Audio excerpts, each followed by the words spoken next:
Guys, welcome back to my channel. Episode की starting में हम वान को देखते हैं जिसके अंदर का डीमन बाहर आ जाता है और वो जोहान का गला पकड़ लेता है, जिसे मीहो भी ऐसे देख लेती है। मीहो को देख करके वान मीहो को मारने के लिए भागता है और अपना चाकू निकाल देता है, पर वो उस चाकू को अपने ही हाथ पर स्टैब कर लेता है ताकि मीहो को कोई हार्म ना हो। मीहो वान को ऐसे देखकर बेहोश हो जाती है, तो उसे इस तरीके से देख करके वान को बहुत ही ज्यादा बुरा लगता है और उसे खुद में गिल्ट फील होता है कि शायद वो आज भी मीहो को मार देता, तो वो बिना कुछ कहे वहाँ से चला जाता है। बटलर मीहो को रूम में सुला देते हैं और बाहर आकर जोहान से पूछते हैं कि क्या हुआ था, तो जोहान कहता है कि मैं कंफर्म करना चाहता था कि वो डेंजरस है या नहीं, पर आखिर में उसने खुद का ही हाथ स्टैब कर लिया। तो बटलर कहते हैं इसका मतलब है कि उसने लेडी को प्रोटेक्ट किया, तो जोहान मना कर देता है। जोहान कहता है कि जब वो ट्रांसफर हुआ तो वो बिल्कुल लस्ट डीमन बन गया था। तो बटलर कहते हैं कि मैं भी पहले ऐसे ही सोचता था, पर वान शुरू से ही मीहो को प्रोटेक्ट करता आ रहा है और अब तो आपको भी भरोसा हो गया होगा ना कि सिर्फ वान ही है जो मीहो को प्रोटेक्ट कर सकता है। तो जोहान मना कर देता है और कहता है कि मैं बस उसकी ट्रू आइडेंटिटी कंफर्म करना चाहता था, मैं खुद मीहो को प्रोटेक्ट करूंगा। इधर वान का हाथ बहुत ही बुरी तरह इंजर हो जाता है और वो बेगजो की बात याद करके सोचता है, जिन्होंने कहा था कि मुझे डर है कि तुम अपनी पावर्स का ज्यादा इस्तेमाल करने की वजह से परमानेंट लस्ट डीमन न बन जाओ। नेक्स्ट मॉर्निंग मीहो जग जाती है और सब कुछ याद करने लगती है कि वान कैसे डीमन बन गया था और कैसे उस पर हमला कर दिया था। इधर गुंगतान अपना हाथ काट लेता है और अपने खून से दोल हरिबंग पर हाथ रखता है और कुछ मंत्र पढ़ता है और वो स्टैचू तुरंत टूटने लगता है, जिसमें से बहुत ही सारा काला धुआं निकलता है, जिसे वान देख लेता है। नेक्स्ट सीन में हम एक कपल को नोटिस करते हैं जो कि जंगल में कैंपिंग करने के लिए आए थे। उस लेडी का हस्बैंड थक कर बैठ जाता है, तो वो लेडी कहती है कि तुम बैठ जाओ, मैं तो आगे जा रही हूँ। फिर वो लेडी आगे चली जाती है और वो चलते चलते एक आदमी को देखती है जो कि एक आदमी को मारकर उसके ऑर्गन्स निकाल लेता है और वो मॉन्स्टर उस लेडी को भी देख लेता है, जिससे डरकर वो लेडी वहाँ से भागने लगती है। पर तभी कोई पावर उस लेडी को खींच लेती है और हमें बहुत ही ज्यादा चीर फाड़ की आवाजें आती हैं। नेक्स्ट सीन में हम बेगजू को देखते हैं जो कि कुछ आंटीज के साथ बैठी होती है और टीवी पर न्यूज देखती हैं, जो बताते हैं कि जीजू आइसलैंड पर एक लेडी का मर्डर हो गया है और उसके ऑर्गन्स भी निकाल लिए गए हैं। तभी वहाँ पर एक आंटी कहती है कि कहीं ये काम फॉक्स डीमन का तो नहीं है, तो दूसरी आंटी कहती है हाँ लगता तो ऐसा ही है, क्योंकि वो ह्यूमंस के रूप में आते हैं और ह्यूमंस के ही ऑर्गन्स खा जाते हैं। फिर एक आंटी कहती है कि अब तक वो ऐसे ही 3 लोगों को मार चुका है, जिस पर योमजी उनसे पूछती है कि फॉक्स डीमंस क्या होते हैं, तो वो आंटी कहती है कि मुझे मेरी दादी ने बताया था कि फॉक्स डीमन ह्यूमन की फॉर्म में आते हैं और इंसानों के ही लिवर खाते हैं और ये लोग कभी भी नहीं मरते। नेक्स्ट सीन जोहान पर शिफ्ट होता है, जहाँ पर वो मीहो के रूम में जाता है, पर वहाँ पर मीहो नहीं होती है और फिर हम मीहो को देखते हैं जो कि वान को ढूंढ रही होती है और ढूंढते ढूंढते ग्रेवयार्ड तक पहुँच जाती है, क्योंकि उसने वान की लोकेशन को ट्रेस कर लिया था वान के फोन की मदद से। वो जैसे ही वहाँ पर एंटर होती है, ऐसा लगता है कि जैसे उसने कोई इनविजिबल दीवार क्रॉस की है। फिर वो वान को देखती है और उसे देखकर बहुत ही ज्यादा खुश हो जाती है। वान उससे वापस जाने के लिए कहता है, तो वो कहती है कि मैं चली जाऊंगी, पर पहले मुझे अपना घाव तो देखने दो। तो वान उससे कहता है कि क्या तुम भूल गई हो कि मैंने तुम्हारे साथ क्या किया है। तो वो उससे कहती है कि हाँ मुझे पता है, तुमने मुझे मारने की कोशिश की है, पर तुमने मुझे कई बार बचाया भी है, तुमने अपना आर्म सेक्रीफाइस कर दिया मुझे प्रोटेक्ट करने के लिए। वो उसका हाथ पकड़ लेती है, तो वान उससे कहता है कि पागल मत बनो, मैं अगली बार की गारंटी नहीं ले सकता कि मैं अगली बार तुम्हें मारूंगा या नहीं, तो जाओ यहाँ से। जिस पर वीहो कहती है कि तुमने मुझे प्रॉमिस करा था ना कि तुम हमेशा मुझे प्रोटेक्ट करोगे। तो वान उस पर गुस्सा करने लगता है, तो वो उससे कहती है कि ठीक है मत करो मुझे प्रोटेक्ट, अब से मैं तुमसे कभी हेल्प मांगने नहीं आऊंगी, और वहाँ से जाने लगती है। पर वो जाते जाते कहती है कि एक बात तो क्लियर है कि प्रॉमिस वीक नहीं है, तुम वीक हो गए हो। जिसकी बात सुनकर वान बहुत ही ज्यादा परेशान हो जाता है। मीहो घर आ जाती है, तो जोहान उससे कहता है कि आज से मैं हमेशा आपके साथ रहूंगा, तो आप प्लीज मेरे बिना कहीं भी मत जाना, अब से मैं आपका बॉडीगार्ड हूँ। जिस बात को मीहो भी मान जाती है।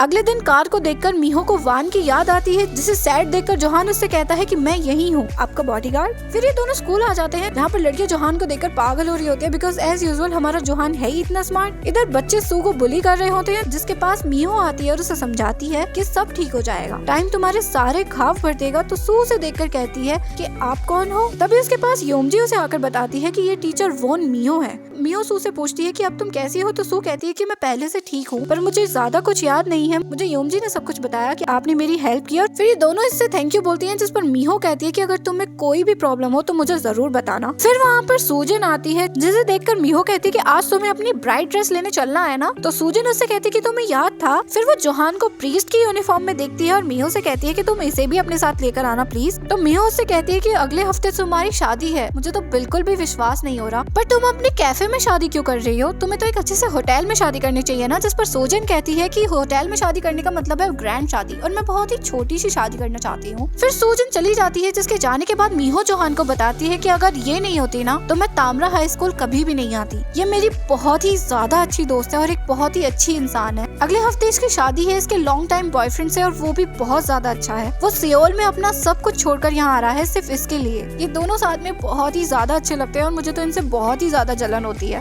नेक्स्ट सीन में वान बेकजू से अपने घाव पर बैंडेज कराता है, जिस पर बेकजू से देखकर कहती है कि तुम यहाँ पर क्या कर रहे हो, तुम्हें तो उसके साथ होना चाहिए ना। जिस पर वान कहता है कि अब से मैं उस पर दूर से ही नजर रखूंगा। वो पूछती है क्यों, तो वो बताता है कि मैं बस उसे दोबारा मारने वाला था और मैं उसके लिए लस्ट डीमन से भी ज्यादा डेंजरस हूँ। जहाँ पर बेकजू से बहुत ज्यादा समझाती है और कहती है कि अगर तुम नहीं होते तो अब तक वो मर गई होती। जिनकी बातें सुनकर वान वहाँ से चला जाता है। नेक्स्ट सीन में मीहो और जोहान घर आ जाते हैं और साथ में डिनर कर रहे होते हैं। तभी जोहान के पास किसी का फोन आता है और वो उसे कांग चेन ही के बारे में बताता है। तो जोहान कहता है कि हाँ वो मेरा बड़ा भाई है, और वो बात करते करते अंदर चला जाता है, जहाँ पर मीहो चैंग से कहती है कि आपका एक और भतीजा है, जहाँ पर चैंग उसे हाँ में जवाब देते हैं। अंदर जोहान अपने भाई की फोटो देखकर रो रहा होता है और यहाँ पर बटलर चैंग बताते हैं कि जोहान बचपन में अपने बड़े भाई से अलग हो गया था। उन दोनों को एक साथ ही अडॉप्ट किया गया था, पर वो तभी एक दूसरे से सेपरेट भी हो गए थे और जोहान तब से उसे ढूंढ रहा है। इधर हम पहली बार कांग चेन ही यानी जोहान के बड़ी भाई को देखते हैं, जिसकी हालत बहुत ही ज्यादा खराब होती है। वो किसी जगह पर सफाई का काम कर रहा था, जहाँ पर उसके मालिक उससे बहुत ही ज्यादा उल्टा सीधा और बहुत ही गंदा व्यवहार करते हैं। वो उससे कहते हैं कि तुम कितने ज्यादा स्लो हो, ढंग से काम करो। नेक्स्ट सीन में हम फॉक्स डीमन को देखते हैं, जो कि फिर से एक आदमी को मार देता है और उसके ऑर्गन्स भी निकाल देता है। जिसके पास गुंगतान आकर उससे कहता है कि क्या अब तुम ठीक हो, तुम्हारा दर्द थोड़ा कम हुआ, अगर नहीं तो मैं जानता हूँ कि तुम्हारा दर्द कैसे कम हो सकता है। फिर हम उन दोनों आदमियों को देखते हैं जो कि अब भी चैन ही को गाली दे रहे थे। तभी उनमें से एक बंदा वॉशरूम के लिए चला जाता है और उसके पास फॉक्स डीमन आकर उसे मार देता है। तभी आवाजें सुनकर दूसरा बंदा भी वहाँ आ जाता है और फॉक्स डीमन उसे भी मार देता है और वहाँ से चला जाता है। जिसके बाद गुंगतान वहाँ पर आता है और उन दोनों की बॉडी पर अपने चाकू से कई बार हमले करता है। इधर हम चैन ही को देखते हैं, जिसके पास एक अंकल आते हैं और उससे कहते हैं कि तुम यहाँ क्या कर रहे हो, उन लोगों ने सारा काम तुम पर छोड़ दिया, चलो बाहर आओ और कुछ खा लो। फिर वो अंकल चैनी को रैमन बनाकर देते हैं और उसे कुछ पैसे देकर कहते हैं कि तुम कोई और जॉब क्यों नहीं करते। इधर हम जोहान को देखते हैं, जो कि अपने भाई की फोटोज देखकर रो रहा था। जिसके पास मीहो आती है और उससे कहती है कि चलो मेरे साथ, हमें कहीं बाहर जाना है। जोहान का मूड बहुत ज्यादा ऑफ होता है, तो मीहो उससे कहती है कि तुम परेशान मत हो, मैं हूँ ना तुम्हारे साथ। फिर ये दोनों सूजन के कैफे में आ जाते हैं और सूजन अपने बॉयफ्रेंड से इन्हें मिलाती है, जो कि बहुत ही अच्छा इंसान होता है। सूजन अपनी वेडिंग ड्रेस पहनकर आती है और बहुत ही प्यारी लग रही होती है। सूजन अपने बॉयफ्रेंड को बताती है कि मीहो ने एज अ वेडिंग गिफ्ट उसको दाहियान होटल में अनलिमिटेड स्टे करने के लिए दिया है। जिस बात को सुनकर ये सब बहुत ज्यादा खुश हो जाते हैं और वान दूर से खड़ा होकर इन सब पर नजर रख रहा था और मीहो को सेफ देख करके वहाँ से चला जाता है। फिर वो बेकजू के घर आता है, जहाँ पर वो आंटीज को बात करते हुए सुनता है, जो कि बोल रही थी कि फिर से 2 बॉडीज मिली हैं और फिर से उनके ऑर्गन्स निकाल लिए गए हैं। जिस बात पर दूसरी आंटी कहती है कि उन बॉडीज पर चाकू से काटने के भी निशान है। जिस बात को सुनकर वान डर जाता है और उनसे कहता है कि वो बॉडीज कहाँ हैं। इधर वान आकर बॉडी चेक करता है, जिस पर कई बार चाकू से वार के निशान थे, जिसे देखकर उसे गुंगतान की याद आ जाती है। फिर वो क्राइम सीन पर भी जाता है, जहाँ पर हर तरफ खून पड़ा हुआ था। नेक्स्ट मॉर्निंग मीहो जोहान को उसी ऑर्फनेज में लेकर जाती है, जहाँ पर वो और उसका भाई साथ रहते थे। जोहान उस जगह को देख करके अपने पुराने टाइम को याद करने लगता है और बहुत ही ज्यादा अपसेट हो जाता है। और सीन थोड़ा सा पास में जाता है, जहाँ पर मीहो ने चैंग से कहा था कि हम अपनी कंपनी के रिसोर्सेज को यूज करते हैं और मिलकर आपके भांजे को ढूंढते हैं।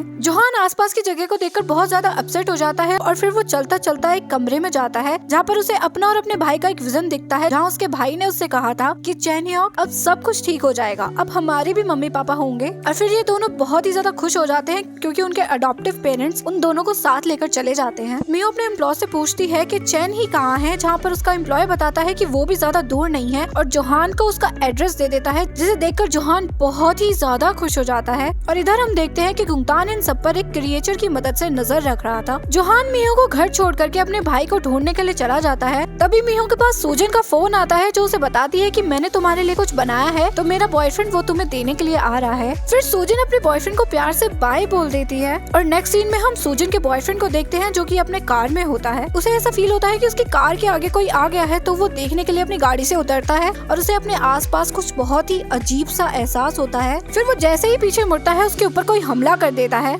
इधर वान किसी सुनसान जगह पर आता है और उसका चाकू फिर से वाइब्रेट करने लगता है और तभी हम सूजन के बॉयफ्रेंड को देखते हैं, जो कि मर चुका था। और उसे गुंगतान ने मारा था। गुंगतान वान को देखकर बहुत ही इविल स्माइल करता है और तभी वहाँ पर मीहो आ जाती है जो कि गुंगतान और सूजन के बॉयफ्रेंड को ऐसे देख लेती है और तभी गुंगतान सूजन के बॉयफ्रेंड को नीचे फेंक देता है, जिसे देखकर मीहो बहुत ही बुरी तरह डर जाती है और रोने लगती है, जिसे चैंग संभालते हैं। गुंगतान वहाँ से भाग जाता है और तभी वांग गुंगतान के पीछे जाता है। इधर जोहान अपने भाई को ढूंढ रहा था और वो एक बोट के अंदर जाता है जहाँ पर चैन ही उसी जैकेट में था जिस जैकेट में हमेशा फॉक्स डीमन रहता है। वो जोहान से कहता है कि तुम कौन हो, किससे मिलने आए हो, जिस पर जोहान कहता है कि क्या आप कांग चैन ही को जानते हो। तो वो कहता है क्या तुम चैन ही को। इधर वान गुंगतान के पास आ जाता है जहाँ पर गुंगतान उससे कहता है कि कैसे हो मेरे भाई, और इसी मोमेंट पे हमारा ये एपिसोड यहीं खत्म हो जाता है। तो मिलते हैं इस ड्रामा के नेक्स्ट और लास्ट एपिसोड में गाइस। वीडियो पसंद आई हो तो वीडियो को लाइक कर दीजिएगा, कमेंट कर दीजिएगा और अपने दोस्तों के साथ शेयर करना बिल्कुल भी मत भूलिएगा। Okay bye guys.